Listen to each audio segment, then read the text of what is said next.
եթե վարելու իրավունքից անձը զրկվել է մի քանի կարգերի կամ ենթակարգերի ունենալու պարագայում, այսինքն օրինակ ունեցել է B, C, D կարգերի վարելու իրավունքի վկայական,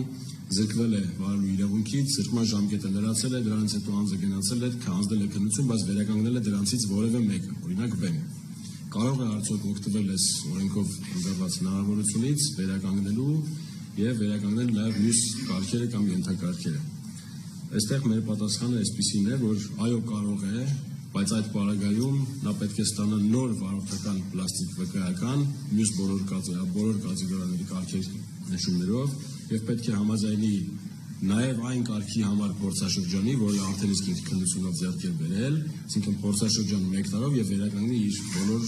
կարգերն ու ենթակարգերը։ Դա արդեն անձի ցանկությունն է։ Եթե ցանկություն կունենա համաձայնել փորձաշրջանի 6 տուգանային միավորով, ապա կարող է վերականգնել նաեւ մյուս կարգերն ու ենթակարգերը։ Ես մի փոքր մեկնաբանությամբ շարունակեմ, պարոն Շինեգյանի միտքը։ Անոր խնդիրն է, որ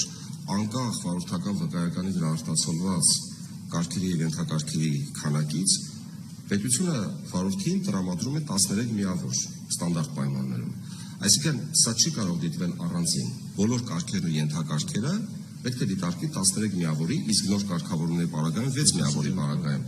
Հետևաբար միանշանակ պարոն Շինեգյանի հետ համաձայն եմ, որ վարորդի ընտրությամբ դա պետք է լինի, եթե ինքը ցանկանում է այսպես կոչված նոր կարգավորումներով գնալ, ուրեմն բոլոր ենթակատեգորիաներով կամ կատեգորիաներով պետք է գնալ փորձաշրջան։ Կամ հակառակը, եթե ինքը ուզում է 13 բալի այն ստանդարտ ընթացակարգը պահպանի, ուրեմն պետք է գնալ եւ որակավորման քննություններ հանձնել եւ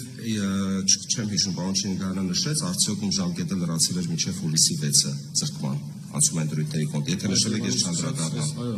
այսօրվանից սկսած որտեղ այդ 1 տարվա գաղափարը մի քիչ հանրության կարող է հյուրընկալում առաջացնել։ Տեսեք, եթե զրկման ժամկետը վաղուց լրացել է կամ լրացել է մինչեւ 2026 թվականի հուլիսի 5-ը ներառյալ, այս մարդիկ կարող են դիմել հուլիսի 6-ից, այսինքն այսօրվանից սկսած 1 տարվա ընթացքում, այո։ Եթե կան մարդիկ, որոնց զրկման, վարելու իրավունքի զրկման ժամկետը դեռևս չի լրացել, անպայման պետք է սպասել մինչև այդ ժամկետը լրանա,